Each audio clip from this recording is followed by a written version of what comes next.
Hey, Teddy here. Today, I have a lot of more things I'd like to tell you guys about.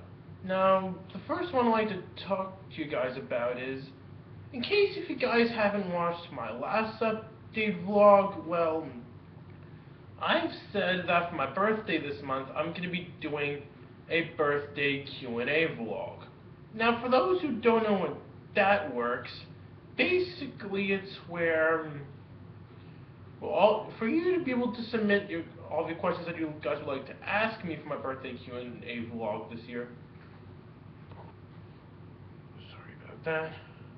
Anyways, for you guys to be able to go submit your all of your questions for my birthday Q&A vlog this month, not only do you have to go comment below, but also, of course, you guys have until March 13th in order for you guys to be able to ask all of your questions that you guys would like to ask me for my birthday Q&A vlog. And I know some of you wondering what kind of questions are allowed to be asked. Well, all I can say to you people, I've got great news, people. You guys can go ask me any questions you like. And since I got off the birthday Q&A vlog thing on my chest, time for some makeup tributes that I tried making from before, which I sadly didn't. The first one being, has anybody heard of the Blipocalypse? Now, for those who don't know what the Blipocalypse is, it's where, well, for those who don't know what that is, last year there was a Blipocalypse going on. In other words, a lot of great review shows had to leave Blip, sadly, including Fantasy Movie Memories, VG Retro, Sonic Guru, Vaulting, Hymetude, TV Trash, The Hardcore Kid, Media Hunter, The Cartoon Hero, That Critical Jew, and even some web shows, some of that guy with the glasses, and many other great ones. And I just want to say to you guys that for those who sadly lost a Blip account for some reason, I do feel bad for you guys for that, and I hope everything goes way better on YouTube or on Vimeo or on Dailymotion or wherever you guys will be from now on. And, yeah, and also, other tributes that I have to make up will be, of course, my thoughts. What are my thoughts on Casey Kasem? Well, I will say this, people. I love Casey Kasem. In fact, I love him as... Now, for those who don't know who Casey Kasem is, he is best known for being the original voice of Shaggy Rogers. And what can I say, people? I love Scooby-Doo. And I especially loved how Casey Kasem voices Shaggy. My personal favorite Scooby-Doo cartoon of all time would be, of course, What's New Scooby-Doo. Just because, well, What's New Scooby-Doo has the rescuers down under Escalibur when you look at the animation of all the characters. Well, when you look at the eyes, that is. Because if you guys take a look at the animation in What's New Scooby-Doo, you guys will see that this is the kind of animation that I would see coming from the original rescuers. Whereas when you guys take a look at the animation in What's New Scooby-Doo, this is the moments where things appears to be a step up. And this is the kind of animation that I like to see coming from the rescuers down under. And based on What's New Scooby-Doo is like, this is how Scooby-Doo Where Are You should be. Now, don't get me wrong, people.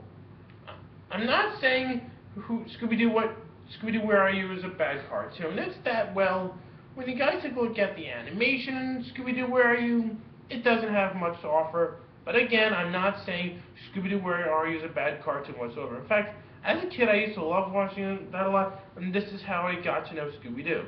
It's not just through and there, but also in playing a certain computer game based on What's New. Playing a computer game based on Scooby-Doo. which in this case is made by the Learning Company. And yes, people, I'm talking, of course, the same guys who also did Rita Rabbit, Clue Finders, the Oregon Trail, and Carmen Sandiego, and all that stuff. Yeah. So yeah, and also, and also, I've got something that I need to say for the sake of Azuchi Guardian. Here we go. As a protest against the CinemaSins fan base who are backed up by the pro-gay community, I will dedicate an episode of my show to reviewing the movie that gave life to CinemaSins, The Amazing Spider-Man. And I'll be doing CinemaSins a great injustice during the program. I'm also deeply saddened by the passing of a great YouTuber named Kidio706, who died of leukemia, aka blood cancer, on January 25th, 2015. He was a great entertainer and role model for me and my video partner, The Timinator.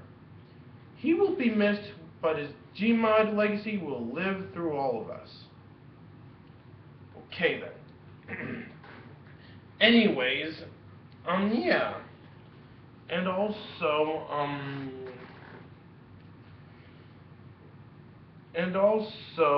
another piece of sad news. Here's some sad news that I'd like to share with you guys. 2 days ago, Star Trek star Leonard Nimoy sadly passed away. Now, for those who don't know who he is, you guys may have known him as Spock. Anyways, I will admit, I appreciate Star Trek just as much as Star Wars. I mean, I've only watched the 2009 movie as well as the 2009 movie directed by J.J. Abrams, as well as watching the Star Trek versus Star Wars video, which I thought was pretty cool. You know, where you get to have the good guys from Star Trek battling against the Galactic Empire from Star Wars. Anyways, I will admit, I also loved Leonard Nimoy when he starred in Atlantis: The Lost Empire. As a kid, not only did I used to watch a lot of Atlantis: The Lost Empire a lot, but also Atlantis: Milo's Return. I will admit, I admittedly enjoyed those, and also, I will admit, I also loved him in the game Kingdom Hearts Birth by Sleep. And I know what you guys are all thinking right here. Yes, people, I do hate Kingdom Hearts 2. Now, just because I hate Kingdom Hearts 2, that doesn't mean I necessarily hate everything about Kingdom Hearts merely by association. Now, me saying that I would hate everything about Kingdom Hearts because of my hatred for Kingdom Hearts 2, it would be just like me saying that I would hate everything about Sonic just because of how bad Sonic 06 is. Now, based off of how I feel for Kingdom Hearts, it's not like Bratz, where I would just hate it with a passion. No. I mean, there are some things that I admittedly like about Kingdom Hearts. I mean, I will admit, I don't mind Kingdom Hearts only when the story is done right. In other words, when the story appears to be well executed when you look at the Disney side of it. Now, don't get me wrong, guys. I have nothing against any of the original characters created for Kingdom Hearts whatsoever. I will admit, I love Sora, I love Carrie, I love Riku. I especially find it cool to see former Ardsley student Jesse McCartney see former Ardsley student Jesse McCartney voice Roxas. And I will admit, Leonard Nimoy not only did a great job when he appeared in Star Trek as Spock, but also he did a great job in Atlantis: The Lost Empire, and also he did a great job in what I consider to be the best game of the Kingdom Hearts series itself, Kingdom Hearts Birth by Sleep. Now, I haven't really played it, unfortunately, but from what I saw, it looks pretty good. I mean, when Square Enix was doing Kingdom Hearts Birth by Sleep, they did some things in there which they sadly failed to do in Kingdom Hearts 2. Now allow me to explain. When you guys take a look at what happened in Kingdom Hearts 2, particularly when it comes to the, when it comes to trying to retell certain stories from certain Disney movies, you guys will see that in Kingdom Hearts 2, they did it in a way that would sound childish, and also in a way that would make Walt Disney himself roll in his grave. I mean, there are two things about Kingdom Hearts 2 that I admittingly hated about. One would be, of course, now does anybody remember in The Little Mermaid when Ariel first became a human? Well, they pulled it off done wrong. Allow me to explain. When you guys do get to watch either Little Mermaid itself or read any of the books based off of Little Mermaid, whether it be any of the children's books or even the comics based off Little Mermaid, whereas the story is trying to be faithful to the original, when you guys take a look at the Little Mermaid, either the original movie itself or any of the books, like the children's books as well as the comics and all that stuff, you guys will see that when Ariel first becomes a human, she is supposed to be wearing... Now, I hate to sound sexually inappropriate to you viewers, but when Ariel first becomes a human, she is supposed to be only wearing her purple top bikini shell. In Kingdom Hearts 2, on the other hand, they made Ariel, when Ariel first became a human in Kingdom Hearts 2, they made her wear a tan sail flag. Now that's just wrong and just stupid right here. Hans Christian Andersen would not like it. Hans Christian Andersen would be rolling in his grave right now for that.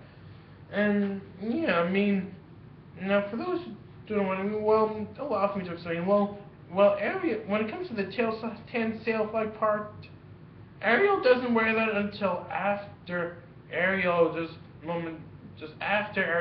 popped out of the water for some reason. I mean, based off of how Kingdom Hearts 2, when we told certain stories in certain Disney movies, this is the kind of storytelling that I would see coming from a film made by Video Brinquedo. And, yeah, and also, another thing about Kingdom Hearts 2 I admittingly disliked would be, of course, how they, well, with the Agrabah level, which in this case, they retold the story of Return to Jafar done wrong. Now, I bet we can all agree that Return to Jafar is just a piece of garbage. And, I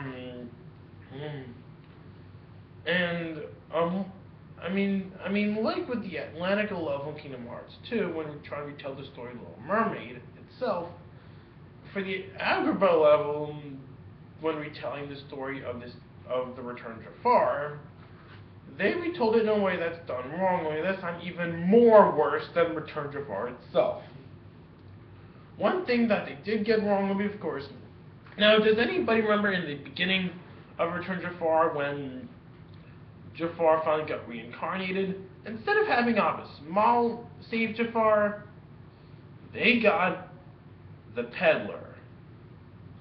I mean, why have the peddler rescue Jafar anyways? I mean, having the peddler rescue Jafar instead of Abbas Mal, it's like having Jar Jar Binks freeze Han Solo and Carbonite, and then have Jar Jar Binks take Han Solo away to Jabba the Hutt.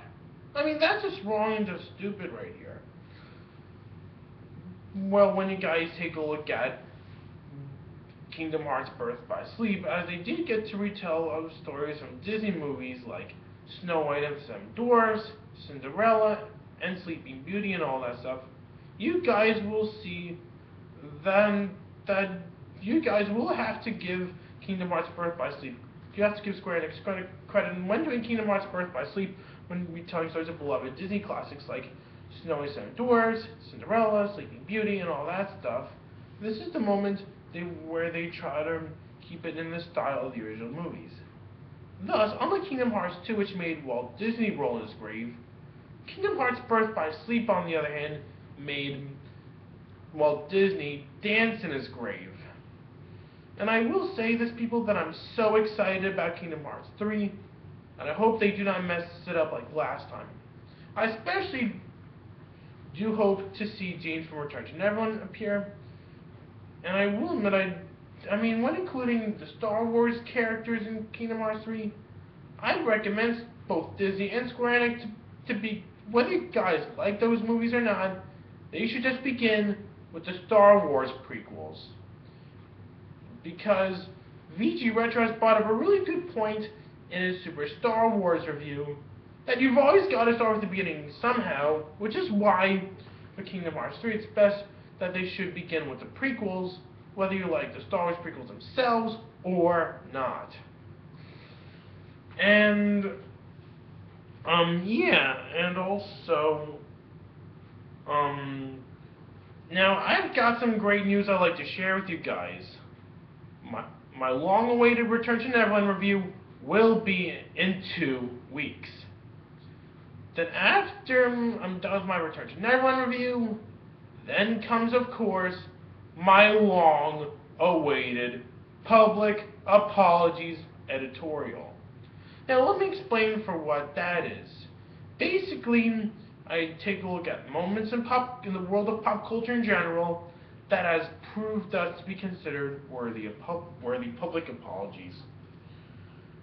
As I do get to give out examples of moments in the world of pop culture in general that has proved us to be considered worthy public apologies, not only will it teach you guys on why I worked so hard in making the epic battle saga bigger and better for you guys, but also it will teach you guys why I would ever consider redoing my Barmans in a way of how not only I would have liked it, but also, who knows, maybe you guys may like it even more than the last one.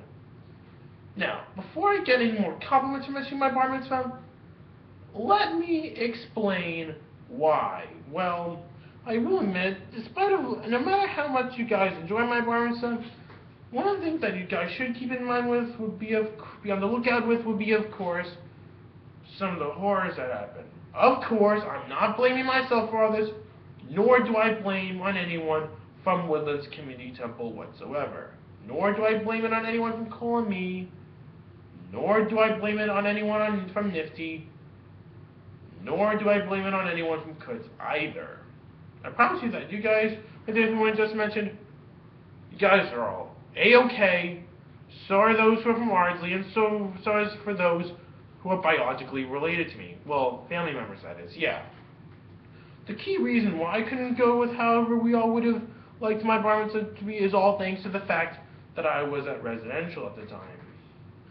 Now, in case if you guys are wondering what was the name of the former Andrew student whom I did get to blame on as one of the people who would set up the death of Robin Williams, I'm talking, of course, of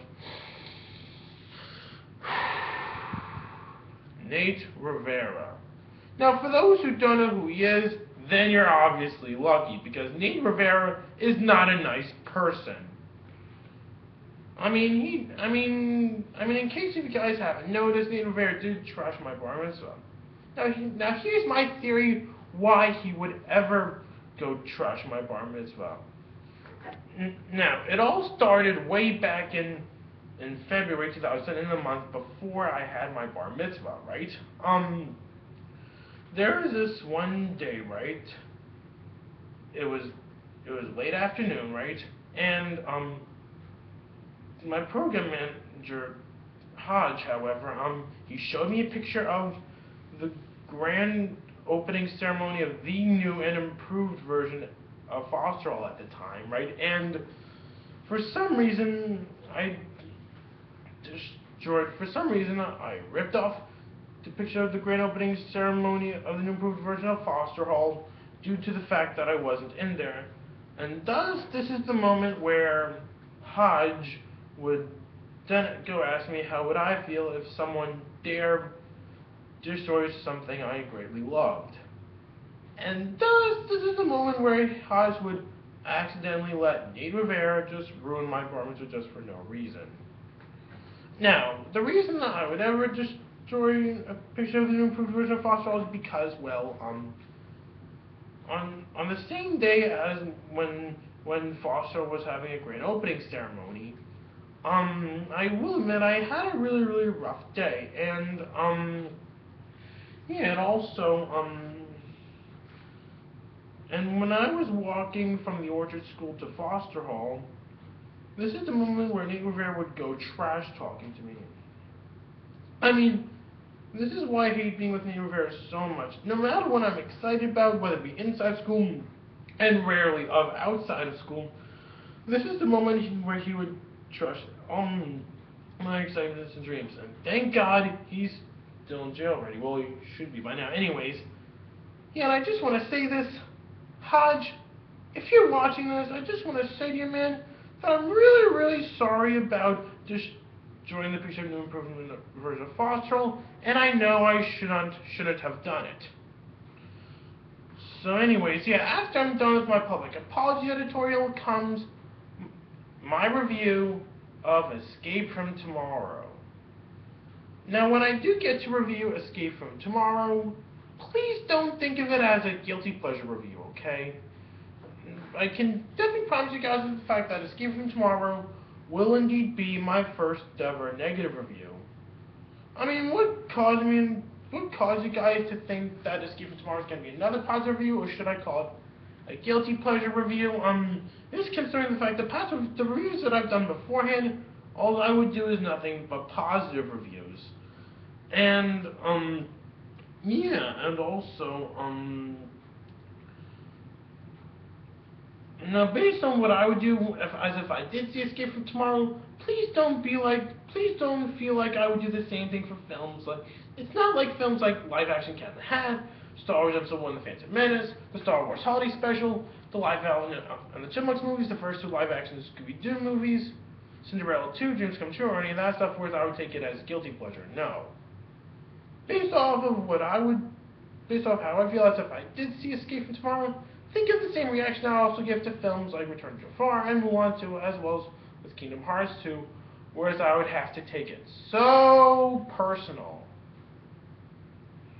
Only this time, there are two reasons why I originally never wanted to go see Escape from Tomorrow.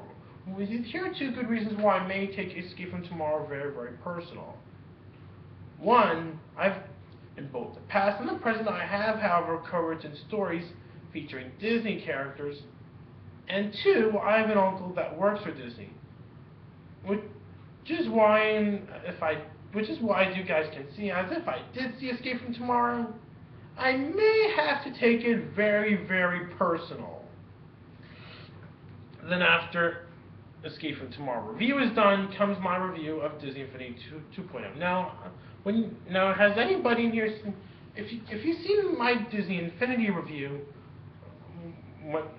as you guys heard me mention Disney Infinity 2.0, I bet some of you guys have been wondering whether or not I would ever review Disney Infinity 2.0. Well, guess what? I've got great news.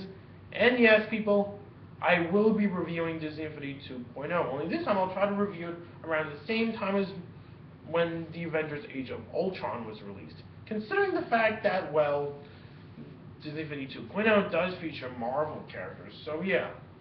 But then, however, I've been getting requests of doing to review a movie starring Robin Williams. Excuse me one sec. People, gotta. Here we go. Yes. I noticed that some of you guys, for casual reviews of Bear Rimshot, I noticed that some of you guys wanted me to do a review of a movie with Robin Williams movie, as well as a Colin Wyckoff video game, as well as a Monty comic as well. Now, I think I know what I'm gonna do for Robin Williams, which in this case, of course, I'll be doing a marathon based on what I like to call Aladdin Month. Now, for those who don't know what that is, basically it's where I get to review all 3 Aladdin movies plus the Aladdin TV series, which I'll do it as separate episodes. Now first I'm going to start off reviewing Aladdin, then second comes Return to Jafar, then third comes Aladdin King of Thieves, and then last but not least, of course, we've got the Aladdin TV series, which will be done more as an honorable mention. Think of like what happened with films like, think Mary Poppins and Who Framed Roger Rabbit and Animation Look Back Walt Disney Animation Studios, as well as Father of the Bride and Animation Look Back DreamWorks Animation, The Fantastic World of Hanna-Barbera and Charlotte's Web in Animation Look Back Hanna-Barbera Productions, as well as the games made by Don Bluth, like Dragon's Lair, Space Age, Dragon's Lair 2, and all that stuff in Animation Look Back, Don Bluth, as well as Luxo Jr. in Animation Look Back Pixar Animation Studios, and all that stuff. And yeah, and then when it's back to school in September 2015, this is the moment I would do a marathon called Baby/Toddler Month, where it's basically I get to review baby/toddler video games to see whether or not I would ever recommend those games to kids past my generation. And then of course, for Hanukkah this year, I'm gonna be doing a marathon of cartoons relying on Hanukkah based, I'd like to call Animated Hanukkah Month, where not only do I get to review cartoons either set during or incorporating elements from the Hanukkah season, but also in the end you guys will see me do 2 top 8 lists of cartoons that should get a Hanukkah special. Not just ones with those in the present, but also those in the past as well. And then after Animated Hanukkah Month is over, then I can review the live-action Grinch movie. And then, however, after the live-action Grinch movie, this is the moment leading up to season 2. And yeah, and also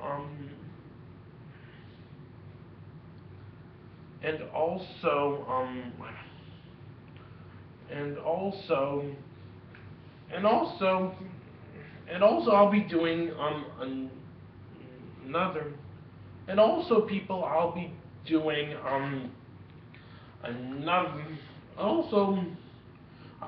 I've also been planning on doing another separate vlog where you guys will also hear me just give my thoughts on the awards this year. Which in this case, not only will you guys hear my thoughts on the Academy Awards this year, but also the Annie Awards, the Razzie Awards, as well as the Nickelodeon Kids' Choice Awards, as well as, of course, the Mr. Code Awards. Which in this case, I'll do. I mean, I would, but I'd love to be able to do a